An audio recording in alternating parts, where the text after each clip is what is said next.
우리가 솔로몬 왕을 생각하면 제일 먼저 떠오르는 그 이미지가 지혜로운 재판일 것입니다.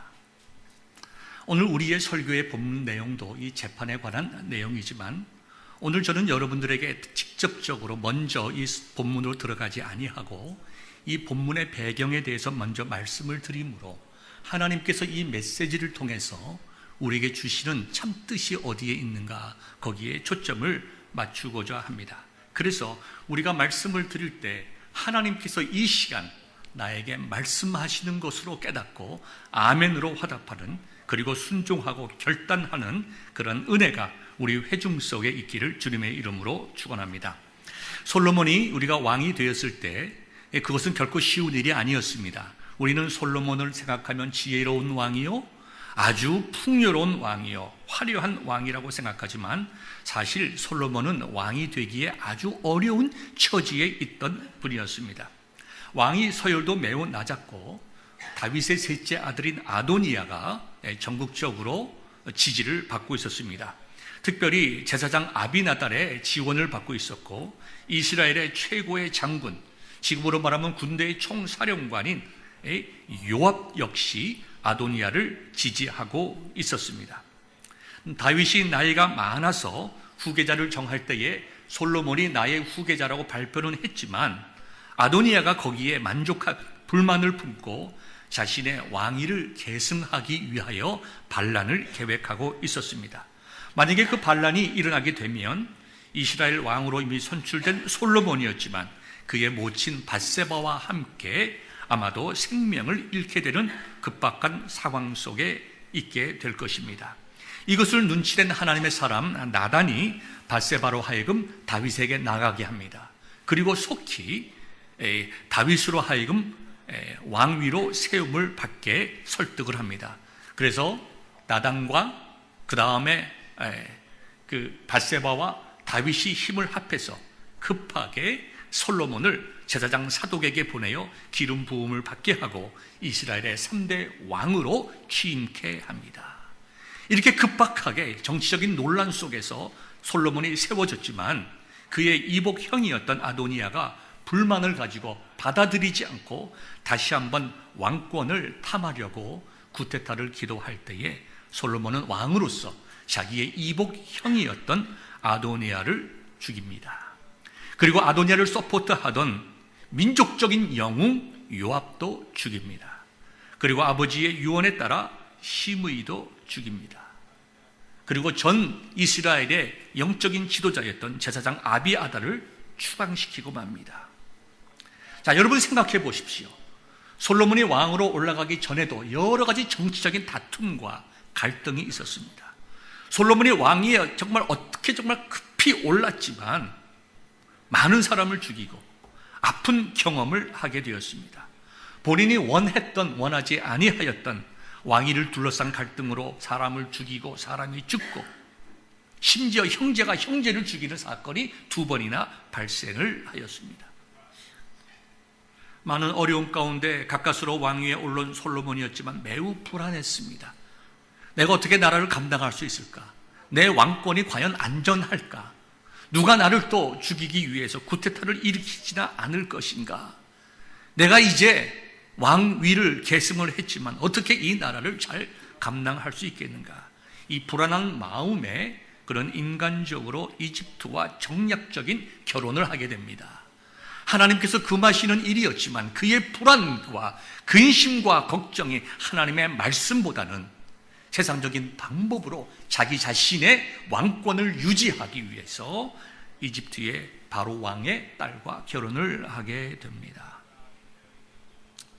조금씩 시간이 가면서 안정은 돼 갔지만 자신이 가지고 있는 그런 태생적인 문제점들, 자기 앞에 산적한 수많은 어려움들, 내가 어떻게 이것을 헤쳐나갈 것인가, 그리고 많은 피를 흘린 자신의 삶을 모습을 보면서 조금씩 자신의 연약하고 나약한 모습들을 발견하게 됩니다. 내가 어떻게 할 수 있겠는가? 내가 정말 정신을 차리고 보니 내가 정말 아무것도 아니구나. 내가 어떻게 이 어려움과 위기 속에서 나도 살고 나라도 안정을 시킬 것인가? 그런 하나님의 도움과 은혜를 생각했습니다. 특별히 자기 아버지 다윗이 자신에게 남긴 유언을 기억했습니다. 우리가 열왕기상 2장 1절부터 4절까지를 보면 다윗이 그의 아들 솔로몬에게 남긴 유언이 기록되어 있는데요, 다 읽지 못하고 요약만 해서 여러분들의 말씀을 드리면, 다윗은 그의 아들 솔로몬에게 하나님의 말씀으로 유언을 합니다. 신명기 6장 5절을 인용하고 여호수아서 1장 7절을 인용하여 아들에게 유언을 하는데요, 이렇게 말합니다. 내 아들 솔로몬아, 너는 마음을 다하고 성품을 다하여 하나님을 섬기라. 그리하면 내가 무엇을 하든지 어디로 가든지 형통할 것이다. 하나님의 말씀으로 유언했습니다. 얼마나 귀한 것입니까? 하나님의 말씀을 잘 지키라. 마음을 다하고 성품을 다하여 하나님을 섬기라. 뭡니까? 하나님의 말씀을 붙잡고 하나님만을 온전히 예배하면 내가 어디로 가든지 무엇을 하든지 내 하나님께서 너를 지켜주시고 형통케 할 것이다. 아버지의 유언인 하나님의 말씀을 붙잡고 하나님 앞으로 나아가게 합니다. 솔로몬이 불안한 마음도 있었고 두려움도 가득했지만 중요한 것은 자신의 아버지 다윗과 같이 고난 속에서 다시 한번 정신을 차리고 하나님 앞으로 나아갔다는 사실입니다. 우리는 여기서부터 솔로몬의 인생이 풀리는 것을 발견하게 됩니다. 하나님께 나아갔더니 하나님께서 그의 인생을 평탄케 하셨다는 것입니다. 사랑하는 성도 여러분, 우리도 마찬가지입니다. 우리 인생 속에 어려움이 없는 사람이 어디 있습니까? 젊은 사람들은 부모님들이 잘 키워주시고 결혼도 시켜주시고 가정도 또 갖게 하시고 또 좋은 또 직장을 주셔서 아이들 낳고 행복하게 사시지만 나이가 점점 들어가서 40대, 50대, 60대 되면 인생에 아픔들이 많습니다. 인생에 슬픔과 아픔이 없는 사람이 없고 없는 가정이 없습니다. 그러나 우리 인생에 문제가 있다는 것이 중요한 것이 아니라 내가 이 문제를 어떻게 해결하는가가 더 중요한 것입니다. 성도 여러분, 우리들의 인생 속에 눈물이 있을 때, 아픔이 있을 때 혼자 그거 붙잡고 주저앉지 말고 낭망하거나 좌절하지 말고 솔로몬과 같이 다시 한번 정신을 차려 날 구원하신 예수 그리스도의 십자가의 은혜 붙잡고 하나님 앞에 나아가서 그 문제에 내어놓는 지혜로운 성도 되시기를 우리 주의 이름으로 축원합니다. 하나님의 말씀만이 우리를 살리는 능력의 말씀입니다. 우리가 고백하는 것과 같이 모든 성경은 하나님의 감동으로 기록된 것으로 정확하고 무오하며 우리의 신앙과 생활의 유일한 기준입니다. 그러므로 우리가 하나님의 말씀을 붙잡을 때에 거기에 문제 해결의 첫 문이 열리는 것입니다. 그리고 이미 우리들에게는 하나님의 약속의 말씀이 있습니다. 우리의 신앙과 생활을 이 말씀 아래에 놓고 우리가 말씀 따라가게 되면 거기에 승리가 있는 것입니다. 하나님의 말씀을 순종하고 따라가느냐 따라가지 못하느냐가 우리 인생이 성공의 자리로 가느냐 아니면 실패의 자리에 가느냐 바로 기준이 된다는 것입니다. 너무나 여러분들이 이것이 정말 우리 현실과 동떨어진 말 같지만 오늘 본문의 말씀을 통하여 이것이 현실과 동떨어진 말씀이 아니라 내 생활 속에 깊숙이 모든 면들을 터치하시는 주 예수 그리스도의 십자가의 은혜의 말씀이라고 하는 것을 다시 한번 깨닫는 시간이 되기를 바랍니다. 저는 여러분들에게 두 가지 말씀을 드리고자 합니다. 첫째 뭡니까? 하나님의 말씀에 순종함이 축복의 시작입니다. 자, 말씀에 순종함이 축복의 시작이다. 다 같이 시작. 말씀에 순종함이 축복의 시작이다. 우리도 일천번제의 사건을 통해서 이것을 깨달아 알 수가 있습니다. 하나님의 말씀인 아버지의 유언으로 돌아간 솔로몬은 하나님 앞에 나아갑니다. 일천번제를 드립니다. 번제란 것이 무엇입니까? 하나님 앞에 자신의 죄를 고백하고 회개하고 하나님과 다시 한번 평화를 누리는 제사가 번제입니다. 근본적으로 번제라고 하는 것은 내가 하나님 앞에서 지은 죄를 고백하는 제사라는 것입니다. 제물로서는 경제적인 형편에 따라서 흠이 없는 숫소를 드리기도 하고 흠 없는 염소다 수양을 드리기도 하고 가난한 사람들은 산 비둘기나 심지어 더 가난한 사람들은 비둘기 새끼를 드리지만 근본적으로 자신의 죄악의 문제를 하나님께 회개하고 용서함과 은혜와 축복을 받기 위한 하나님과 화평을 누리기 위한 제사가 번제라는 것입니다.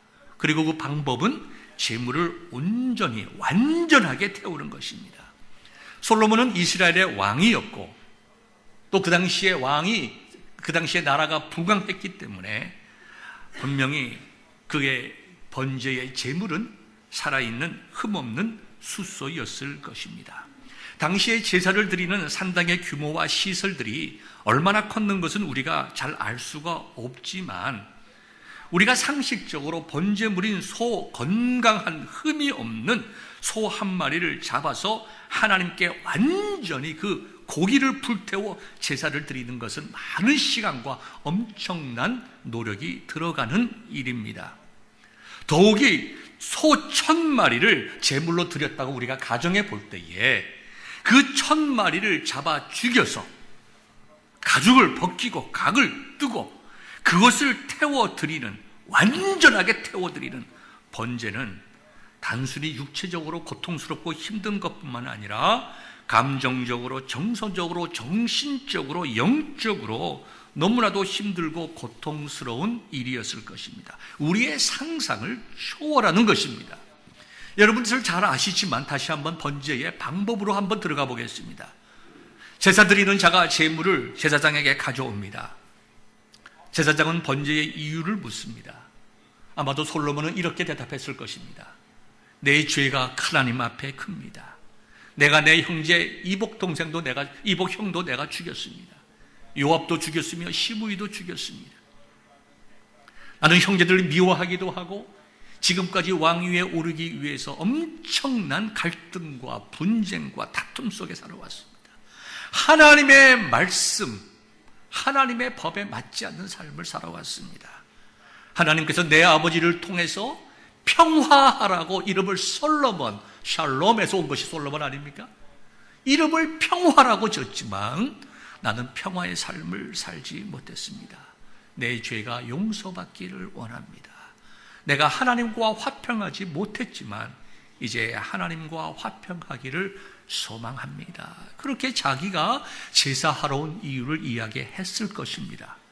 그러면 제사장이 그 제사의 이유를 들었으니 솔로몬의 죄를 어떻게 합니까? 번제물에 전가하죠. 솔로몬이 소의 머리에 손을 얹고 하나님 내 죄를 이곳에 전가합니다. 제사장과 함께 죄의 전가에 기도를 하였을 것입니다. 그 다음에 그 제물을 잡습니다. 누가 잡습니까? 제사를 드리는 자가 잡는 것입니다. 솔로몬은 제사 드리는데 아마도 익숙하지 못했을 것입니다. 동물을 잡는 일에 익숙한 사람이 아니었을 것입니다. 그러나 그가 자기 손으로 소의 생명을 끊어야 했습니다. 그리고 자기뿐만 아니라 주위의 제사를 돕는 여러 사람들과 함께 각을 뜨고 더러운 것을 버리고 그 다음에 번제단에 올려놓고 불사는 그런 모든 일들, 제사 드리는 자는 제사가 끝날 때까지 그 자리에 있어야 하는 것입니다. 그러므로 솔로몬은 자기가 그 제물을 잡고 각을 뜨고 온 그 부르짖음, 죽어가는 짐승의 아픔을 자기가 다 느끼면서 피를 뒤집어 쓰면서 내가 내 죄로 인하여 이렇게 비참하게 죽어야 되는데 이 짐승이 대신 죽는구나. 마음속에 깊은 회개, 자기 죄에 대한 인식, 죄의 결과가 무엇인가에 대한 깨달음, 그런 것을 자기가 깨달으면서 하나님 앞에 내가 죄인입니다. 하나님, 내가 죄인입니다. 내가 이 짐승처럼 죽어야 할 죄인입니다. 그 제물 타들어가는 그 냄새를 맡으면서 그는 그 자리에 서서 하나님께 회개하였을 것입니다. 그것이 소 한 마리가 아니라 1,000마리의 소를 자기가 죽이면서, 보통 사람 같으면 아마 정신이 이상되었을 것 같아요. 아마 저는 못할 거예요. 아마 여러분 스스로 소를 1,000마리를 죽였을 때 어떤 마음이 들까요?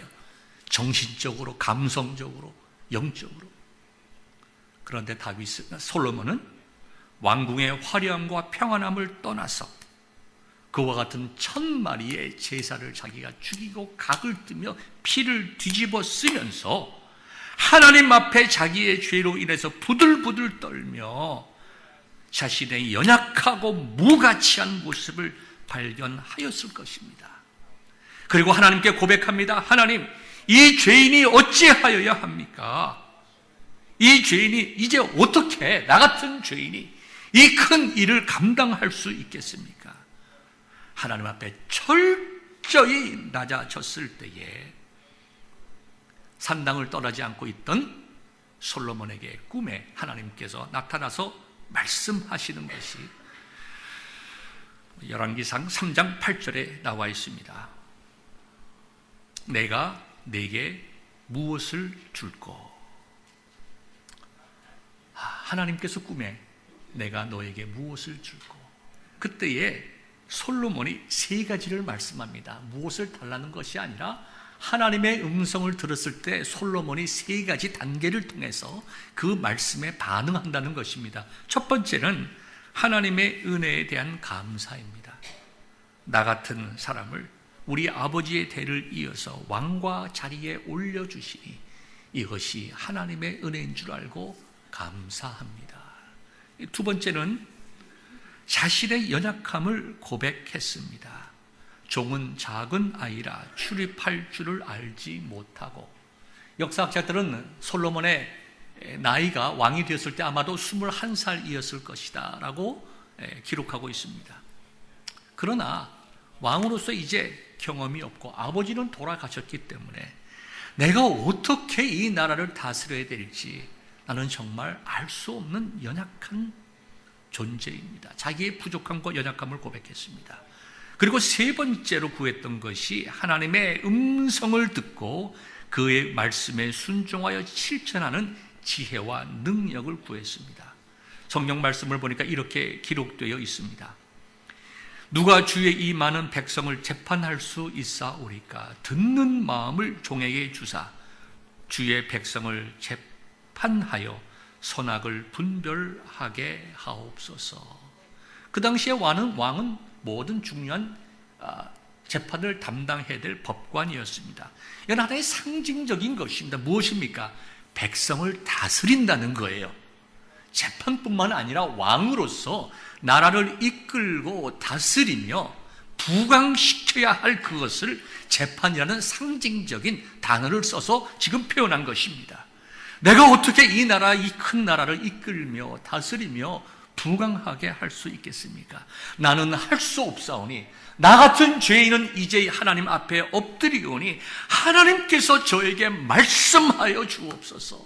저에게 하나님의 말씀을 들을 수 있는 마음을 주셔서 하나님께서 나에게 말씀하실 때에 그 말씀에 순종하여 하나님의 말씀대로 나라를 다스리게 하옵소서. 이렇게 하나님께 듣는 마음을 요구하였습니다. 그때 하나님께서 응답하셨습니다. 뭐라고 말씀하셨는가 하니까 너가 요구하는 것이 내 마음에 기쁘다. 참 아름다운 것을 요구하는구나. 솔로몬, 네가 장수를 구하지도 아니하고 부도 구하지 아니하고 원수의 생명을 멸하기도 구하지 아니하고 듣는 마음을 원하니 내가 듣는 마음뿐만 아니라 네가 구하지 아니한 부귀와 영광도 너에게 주겠다. 내 평생에 그 누구도 너처럼 부강한 그 나라를 경험하지 못할 것이다. 하나님께서 그에게 엄청난 축복을 주십니다. 여러분 생각해 보십시오. 우리 보통 살아가는 우리들의 기도의 제목, 우리들이 하나님께 원하는 내용이, 기도의 내용이 뭘까요? 부자 되는 것, 건강하게 오래 사는 것, 합해서 말하면 부자로서 오래오래 편안하게 사는 것, 그리고 내가 하고 싶은 거 다 하고, 누가 나에게 시비 거는 사람이 있으면 한순간에 쓸어버리고, 내가 하고 싶은 것 마음껏 하고 건강하게 재미있게 행복하게 살고 싶은 것, 이거 인간의 기본적인 욕구 아닙니까? 여러분, 우리 다 마찬가지 아닙니까? 이왕이면 다 저도 원하죠. 저도 부자 됐으면 좋겠어요. 저도 건강하게 오래오래 살았으면 좋겠어요. 그런데 우리 신앙인들에게 있어서 이것이 우리 기도의 제일 중요한 목표는 아니라는 것입니다. 솔로몬은 그와 같이 했습니다. 건강도 아니고 부도 아니고 내 자존심의 문제도 아니고 내가 하고 싶은 것 항상 승리하며 사는 것이 아니라 하나님의 음성을 듣고 그 음성대로 살기를 소망했다는 것입니다. 인간이 가질 수 있는 가장 기본적인 욕망, 원초적인 욕망을 눌렀다고 하는 것은 일천번제를 통해서 자신이 하나님 앞에 자신을 온전히 드려서 하나님께서 사용하시는 도구가 되기를 원했다는 것입니다. 하나님의 도구는, 하나님의 온전한 종은 하나님의 말씀에 순종하는 자입니다. 성도 여러분, 우리가 하나님 앞에 바른 것을 구하면, 진실하게 하나님께서 기뻐하시는 것을 구하면 하나님께서는 우리가 그 일을 행하실 수 있도록 우리의 삶에 필요한 모든 것들을 채워주시고 더하여 주시고 큰 은혜를 주십니다. 그래서 하나님께서 주신 것만이 우리에게 복이 됩니다. 우리 시간 한번 따라해 봅시다. 하나님께서 주신 것만이 복이다. 다 같이 시작. 하나님께서 주신 것만이 복이다. 내가 노력해서 내가 얻은 것은 무슨 복입니까? 그건 복이 아니죠. 당연한 것이죠. 그런데요, 내가 하나님을 위하여 살면 하나님께서 주시는 은혜와 모든 것들, 그것이 복이라는 것입니다. 왜 하나님께서는 우리가 구하지 아니한 것까지 주십니까? 우리가 하나님 앞에 바로 서 있을 때에 하나님께서 우리에게 무엇을 주시든 우리는 그것을 하나님의 뜻 가운데 사용할 수 있기 때문입니다. 물질이든 재능이든 시간이든 우리가 하나님 앞에 바로 서면 하나님께서는 많은 것을 우리에게 주시는 것입니다. 그래서 하나님께서 주시는 것만이 복이 되는 것입니다. 이와 같은 은혜와 복이 이 시간 말씀을 듣는 여러분의 심령 속에, 산업 속에 자녀들 위해 충만하시기를 주님의 이름으로 축원합니다. 하나님의 약속대로 솔로몬은 나라를 지혜로 다스려서 최강국 이스라엘을 만들었습니다. 영토도 제일 넓었으며 최대의 부를 누렸습니다. 그리고 무엇보다도 아버지의 정말 간절한 소망이었던 성전을, 이스라엘 역사상 최초의 성전을 건축하게 됩니다. 총 인원 많은 인원을 동원해서 성전을 건축했다고 왕상 5장과 9절에 기록되어 있습니다. 18만 3,850명의 인원이 동원됐습니다. 그리고 더 중요한 것은 오늘 본문의 내용인 재판을 통해서 온 이스라엘이 왕이 심리하여 판결함을 듣고 왕을 두려워하였으니 이는 하나님의 지혜가 그의 속에 있어 판결함을 봄이더라. 할렐루야. 백성이 왕을 두려워했다는 거예요. 처음에 왜 솔로몬이 두려워했습니까? 자기 왕권이 불안한 거예요. 누가 구테타를 이루지 아니할까? 내 형제들이, 얼마나 형제들이 많이 있었습니까? 그 다음에 요압을 죽였기 때문에 다른 장군들이 구테타를 일으켜서 나를 멸하지 않을까? 불안했는데 이제는 온 백성이 이 솔로몬 왕은 하나님께서 함께 하시는 왕이다. 그가 한 판결을 보니 이건 하나님의 지혜로운 것이다. 백성들이 솔로몬에게 함께 하시는 하나님을 보고 두려워했다고 했습니다. 이제는 끝난 겁니다. 나라가 평정되고 백성들의 마음을 얻고 지도력이 확고하게 쓰고 나라가 평화롭게 되었다는 것입니다. 할렐루야. 이게 하나님의 은혜 아닙니까? 여러분, 오늘 본문의 내용은 의외로 간단합니다. 어찌 보면 작은 사건이지만 솔로몬의 앞날의 통치를 판가름하는 굉장히 중요한 사건이었습니다. 여러분, 이 사건이 바로 솔로몬에게 왔겠습니까? 그렇지 않습니다. 내용을 먼저 생각해 봅시다. 두 여인이 있었습니다. 두 사람 다 자신의 몸을 팔아야 살아갈 수 있는 율랑 여성이었습니다. 얼마나 그들의 삶이 고난했겠습니까? 두 여인이 있었는데 3일 간격으로 아들을 낳았습니다. 근데 그 중에 한 여인이 자다가 부주의하여서 그만 아이를 덮치고 아이가 수모에 막혀 죽고 말았습니다. 아이가 죽은 여자는 그 아이를 다른 여인의 아들과 바꿔치기 했습니다. 3일 차이니까 다 뭐 비슷비슷한 크기의 아이들 아니겠습니까? 아무도 본 사람이 없습니다. 새벽에 이 살아있는 아이의 진짜 어머니가 아이에게 젖을 먹이려고 보니까 애가 죽었어요. 밤이 껌껌하니까 지금처럼 불을 켤 수도 있는 것이 아니고 아침을 기다렸겠죠. 아침에 일어나서 아이를 자세히 보니까 아이가 죽었는데 자기 아이가 아닙니다. 그리고 옆에 가보니까 한 여인이 3일 간격으로 아이를 낳은 여인이 젖을 물리고 있는 그 아이가 바로 자기 아이예요. 이게 싸움과 갈등이 시작됐습니다. 생각해 보십시오. 먼저 함께 있는 동료들 사이에서 문제 해결의 방법이 일어났을 것입니다. 해결이 안 되니까 아마 회당으로 갔겠죠? 어르신들 앞으로 갔겠죠? 동네 아주머니 모임 앞에 갔겠죠? 그 지방으로 갔겠죠? 이 사건이 솔로몬 앞에 올라가기 전까지 전국적으로 유명한 사건이 되었습니다. 우리가 당연히 그렇게 상상할 수 있죠. theological speculation을 할 수가 있는 것입니다.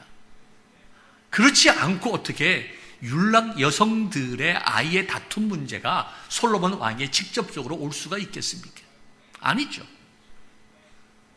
그렇기 때문에 솔로몬이 사실은 이제 판단을 내리는 것이 아니라 판단을 받게 된 것입니다. 솔로몬 왕이 어떻게 판단할 것인가? 온 백성들이 다 바라보고 있습니다. 이 재판을 어떻게 하느냐에 따라서 하나님께서 왕과 함께 하시느냐, 왕과 함께 하지 아니하느냐, 통치력의 권위가 어디로부터 나오느냐, 그 아버지만큼 하나님께서 함께 하시는 지혜로운 왕이냐 아니냐, 그것이 판가름 나는 어떻게 보면 가장 핫 플레이스에 솔로몬이 지금 서 있게 되는 것입니다. 여러분이 잘 아시는 대로 왕이 칼을 가져오라고 해서 그 아이를 둘로 나눠서 한 사람 각자에게 주라고 말합니다. 그럴 때에 한 여인은 말합니다. 아닙니다. 아이를 죽이지 마세요. 저희에게 그냥 주세요. 또 한 여인은 말합니다. 그 아이를 반 잘라서 반반 똑같이 나눠 주십시오. 솔로몬이 말하죠. 본문 27절입니다. 산 아이를 저 여인에게 주고, 즉 아이를 포기한 여인에게 주고 결코 그 아이를 죽이지 말라. 저 여인이 그의 어머니이니라. 여러분, 어떻게 보면 어머니의 마음을 이해하면 어쩌면 평범한 아주 단순한 판결입니다. 그런데요, 이것은 그렇게 단순하지 않습니다. 온 백성들이 바라보고 있는 시선 속에서 재판을 해야 하는 재판장 솔로몬이 얼마나 스트레스를 받겠어요. 어떻게 보면 실수할 수 있고, 이 사람 저 사람의 이야기를 들을 수가 있고, 판례를 뒤집어 볼 수도 있겠으며, 증거를 채취하기 위해서 사람을 보낼 수도 있고, 여러 가지 일반적으로 사람들이 할 수 있는 수많은 일들이 있을 수 있지만, 솔로몬은 명쾌하게 누가 진짜 어머니인가를 알게 됩니다. 이것은 사람의 지혜에서 나오는 것이 아닙니다. 인간이란 어떤 존재인가, 인간에 대한 이해로부터 나오는 것입니다. 인간이 어떤 존재인가를 깨닫을 때에 이와 같은 명판결이 나오는 것입니다. 우리의 신앙의 좋은 선배 칼빈은 이렇게 얘기했잖아요. 우리가 하나님을 잘 알고 깨닫게 되면 하나님 앞에 서 있는 우리 자신들이 얼마나 무가치하고 무능한 존재인가 깨닫게 됩니다.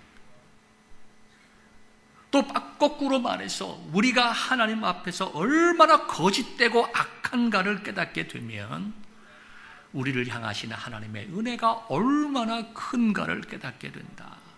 내가 누구인가를 아는 것은, 인간이 누구인가, 어떤 존재인가를 깨닫는 것은 우리가 하나님 앞에 바른 관계를 가질 때에만 그것이 가능하다는 것입니다.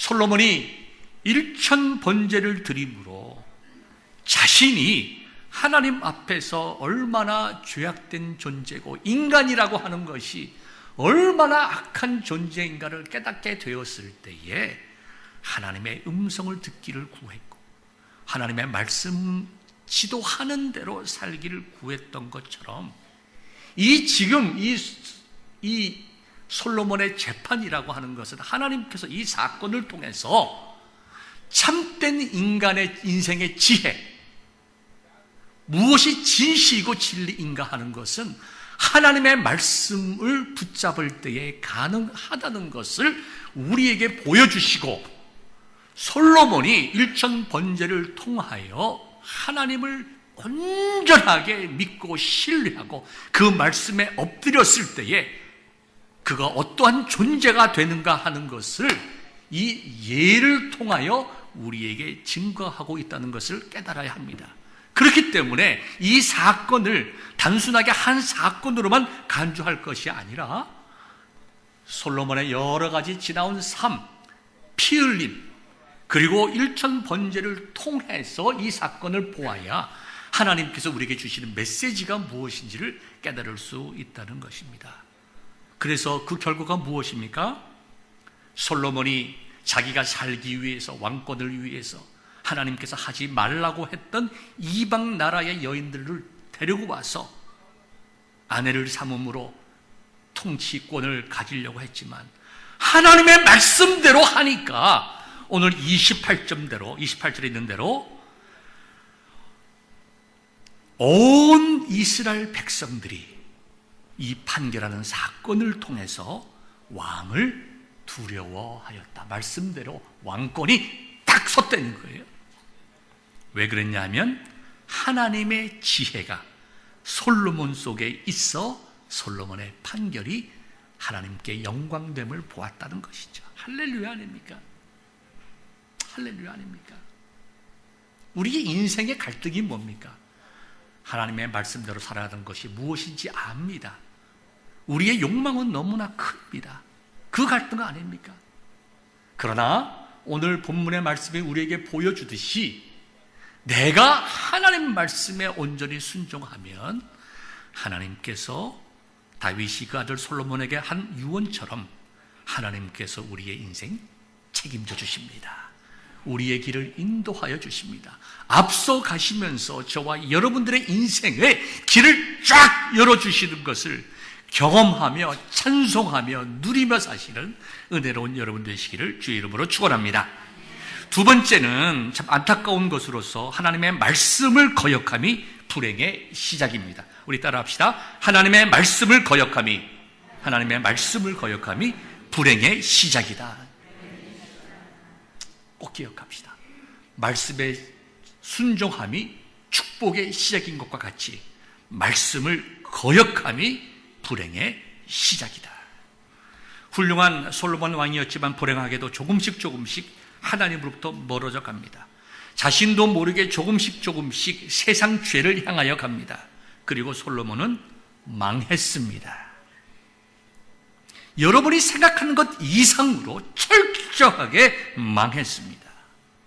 왜 그러냐 하면 솔로몬은 그의 삶을 통해서 하나님께서 왕된 자가 하지 말아야 할 그 모든 것을 행했기 때문입니다.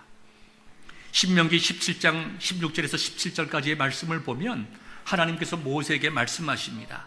언젠가 이 민족이 세상 나라들처럼 왕을 요구할 것이다. 그때에 너는 왕을 세우되 이렇게 경고하라. 병마를 많이 두지 말며, 그죠? 두 번째, 아내를 많이 두지 말고, 세 번째, 은금을 많이 쌓지 말아라. 군사력을 너무 의지하지 말라는 것입니다. 이스라엘 민족은 하나님 의지해야지 병마가 군사력이 필요 없다는 것이 아니라 군사력이 그들을 지켜주는 줄 알고 군사력을 확대해 나가고 이방 나라들과 조약을 맺지 말라는 것입니다.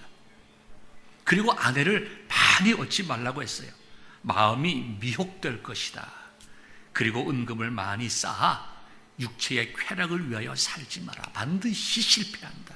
그런데요,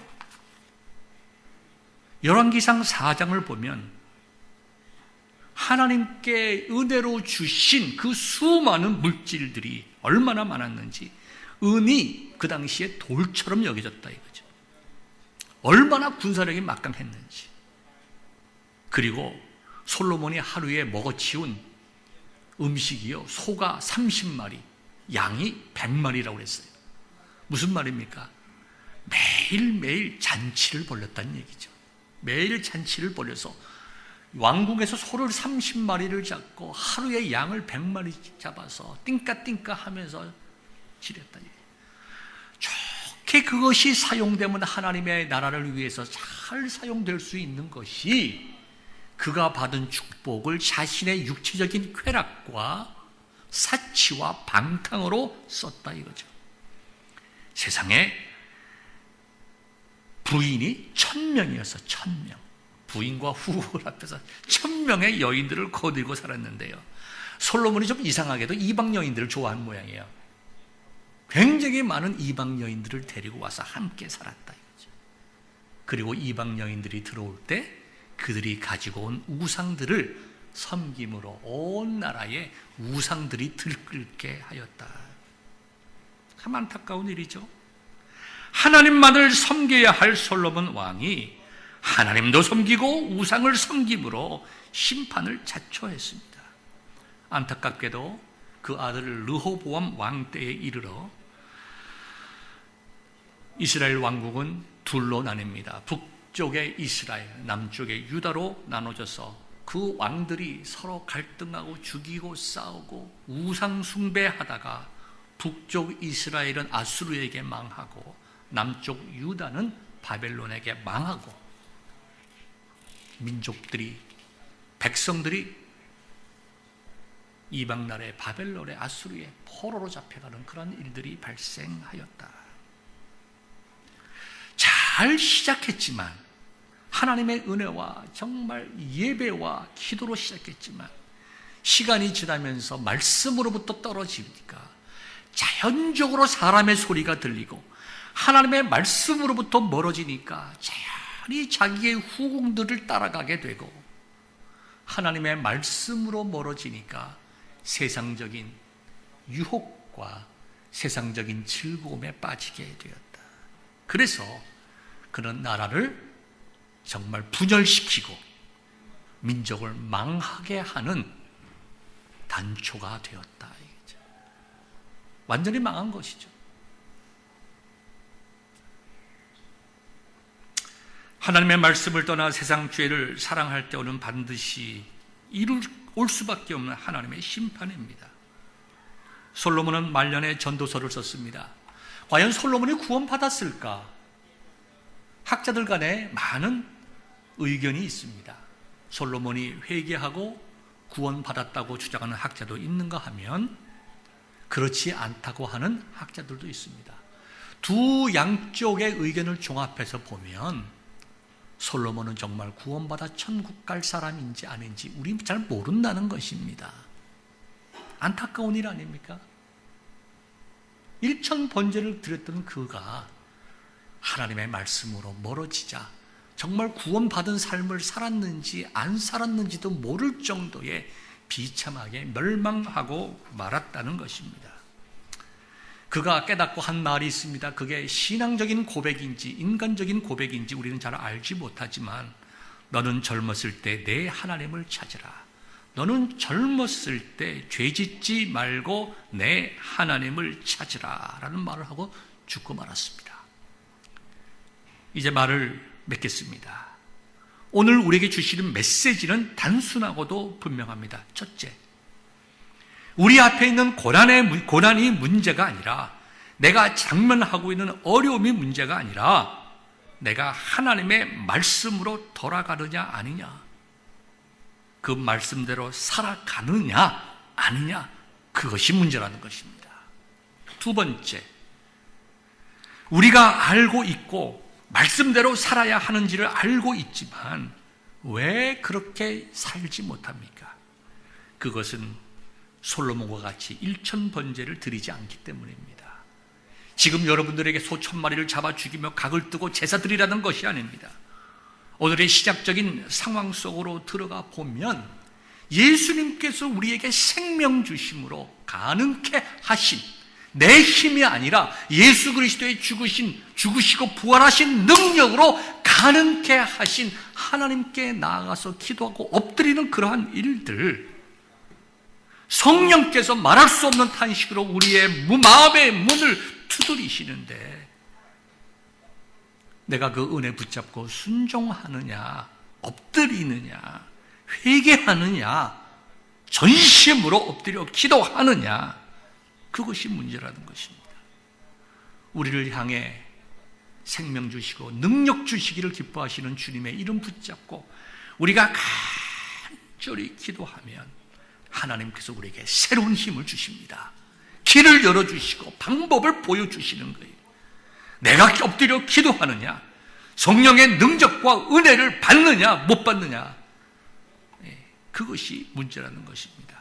세 번째로, 우리가 하나님 앞에 바로 서면 하나님은 우리를 통하여 역사하기 시작하십니다. 우리에게 물질도 주시고 건강도 주시고 재능도 주셔서 하나님 앞에 바로 서 있기에 그 모든 주신 것을 바로 사용하고 하나님께 영광 돌리게 될 것을 아시기에 하나님께서 우리에게 주시는 것입니다. 하나님의 축복은 하나님 앞에 바로 선 자에게 내리는 것입니다. 그리고 하나님께서 주신 것만이 우리에게 복이 됩니다. 네 번째, 우리가 한번 은혜 받았다 하더라도 그 은혜를 지키지 못하면 다시 죄의 길로 빠지고 그 결과는 엄청난 심판을 초래한다는 것을 우리들이 깨달아야 합니다. 솔로몬은 전도서 12장에 이렇게 말하였습니다. 너는 청년의 때에 너의 창조주를 기억하라. 곧 곤고한 날이 이르기 전에, 나는 아무 낙이 없다고 할 해들이 가깝기 전에, 해와 빛과 달과 별들이 어둡기 전에, 비 뒤에 구름이 다시 일어나기 전에 그리하라. 흙은 여전히 땅으로 돌아가고 영은 그것을 주신 하나님께로 돌아가기 전에 기억하라. 일의 결국을 다 들었으니 하나님을 경외하고 그의 명령들을 지킬지어다. 이것이 모든 사람의 본분이니라. 하나님은 모든 행위와 모든 은밀한 일을 선악간에 심판하시리라. 하나님의 말씀입니다. 솔로몬을 통하여 이 시간 우리에게 주시는 하나님의 생명과도 같은 말씀입니다. 그러므로 성도 여러분, 우리가 하나님 앞에 홀로 설 시간을 마련하시기를 바랍니다. 묵상하고 엎드려 기도하시기를 바랍니다. 정직하게 우리 모습을 내어놓고 회개하고 하나님의 은혜를 소망하기를 간구합니다. 그러면 은혜의 하나님께서 저희들의 마음의 문을 열어주시고 깨닫게 하시고 은혜를 물붓듯이 부어주실 것입니다. 이와 같은 은혜와 축복을 사랑하는 성도 여러분, 2020년에 한 분도 빠짐없이 풍성히 받아 누리는 축복받기를 우리 주님의 이름으로 축원합니다. 기도하겠습니다.